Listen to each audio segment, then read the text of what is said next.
খাকি, হাঁড়ি খাকি, বলো তুমি কোথায় গেছিলে গো? ওই মেয়ের ডিভোর্স ছিল, ডিভোর্স করাতে গেছিল।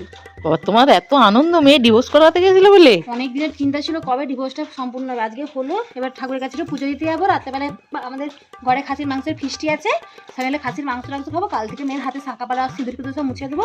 তারপরে মেয়ে একটা প্রাইভেট কোম্পানিতে কাজ পেয়েছে, পরশু থেকে জয়েন করবে। হ্যাঁ গো, তুমি মা না ডাইনি? কেন? এই ধরনের কথা কেউ বলে? দেখো বদ্দি, দূর থেকে অনেক কিছু বলা যায়। অনেক কষ্ট বুকে চেপে নিয়ে মেয়ের ডিভোর্স করাতে গেছিলো।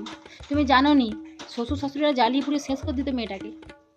দেখো, একটু বুঝি বাজিয়ে সংসারটাকে জোড়া দিলেই ভালো অনেক পারতে। চেষ্টা করেছে, ও যে এক সপ্তাহ সংসার করেছে এটাই অনেক। এক সপ্তাহ করিছো? বাবা শুনো, আরে বৃহস্পতিবার দিন, শুনো, বৃহস্পতিবার দিন ও শাশুড় শ্বশুর শাশুড়ি বাসি কাজ ফাজ ছাড়বে নেই, 11টা 12টা পর্যন্ত শুয়ে থাকবে। আমার মেয়ে ভোর 5টায় উঠে ঘর দর গোবর নাতা মাতা দেয় বলে, ঠাকুর ঘরটা ধুয়ে বলে তাড়াতাড়ি চা ফা করে ওদেরকে ঘরে বেডি ফেডি দিতে যাবে, ওদের নাকি ঘরে ডিস্টার্ব হয়, সেই জন্য আমার মেয়েকে ওদের পছন্দ নেই। শুনো, আমি তো শুনলাম অন্য কথা। কি? কারণ তোমার মেয়ের সোয়াবুড়ির সঙ্গে একদিন দেখছিলাম, সে হাটে ওই সব চুড়ি বিক্রি করে, চুড়ি বিক্রি করছে। আর এই তো শ্রাবণ মাস, আমাকে তো সবুজ চুড়ি পরতেই হবে। আমি পরিচিত দোকান যখন আমাদের, হ্যাঁ হ্যাঁ, ওই জন্য পড়ি তার কাছে। সে তো বলছে যে, বলে যেমন মা হাঁড়ি খাকি তেমন তার ঝিও হয়েছে হাঁড়ি খাকি। তুমি বলো, তোর ছেলে আমার মেয়েকে বিয়ে করে নিয়ে গেছে, জেনে শুনে তো নিয়ে গেছে, তোরা তো জেনে শুনে নিয়ে গেছিস। এবার মানুষের পেটে যতটুকু ধরবে সে ততটুকুই তো খাবে।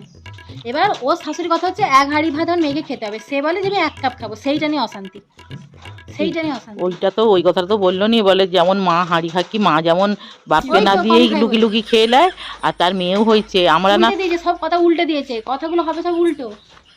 আমার মেয়ের ইচ্ছা হচ্ছে সে হাতে জামা কাপড় কাচবে, ওর শাশুড়ির কথা হচ্ছে ওয়াশিং মেশিনের কাজ করবে, সেই নিয়ে মেয়ের সাথে অশান্তি। আর সে যদি হাতে কাছে তোদেরই ভালো, কারেন্টের বিল পড়বে না, ওয়াশিং মেশিনের কাজ। ওরা মডার্ন বৌমা চেয়েছিল, আমার মেয়ে গ্রামের মেয়ে, সেটা ওদের পছন্দ না। তাহলে মেয়েটাকে এখন, তোমার মেয়েটাকে কি করবে? কেন, ঘরেই থাকবো, কি আবার করবো, পুড়ি দেবো না? এখন রাস্তাঘাটে তো যেতে যেতে তো একই রাস্তায় একই পাড়াতেই তো বাড়ি, তোমার জামাইয়ের সঙ্গে তো রোজ দেখা হবে বলো। না না, আমি বলছি মুখ দর্শন করবি নি, আবার অন্য যদি কাউকে ভালো লাগে তার সাথে প্রেম করে বিয়ে করবি, মুখ দর্শন করতে এখন যদি দেখা দেখি, ওরা তো হাসাহাসি করবে নিজে। করবে না। আমার মেয়ে যেই জায়গা থেকে মুখ ফিরে না সেই দিকে আর তাকায় না। আর ওই জামাই ঘরে আসুক না, মুখে দেখো, তুমি যেমন নিষ্ঠুর মা, তুমি তো লগ্ন ভ্রষ্ট করে দিতে পারতে, বিয়ে রাত্রেই তো বিয়েটা ভেঙে দিতে পারতে। 10 দিন ঘর করিয়ে শুয়া বসা করিয়ে, মানে সুবাসা করে না তো, আলাদা করে শুতো। তুমি জানো ওদের স্বামী স্ত্রীর ব্যাপার। যাই হোক, ভালোই হলো তোমাদের বাড়ির এইসব কালচার আছে। খাসির মাংস পিকনি আছে ঘরে, আসবে, আমি যাই, আমি সব পেঁয়াজ রসুন আদা ফাদা অনেক কাটতে হবে। ওই ডিভোর্স দিয়েছে বলে তার উপর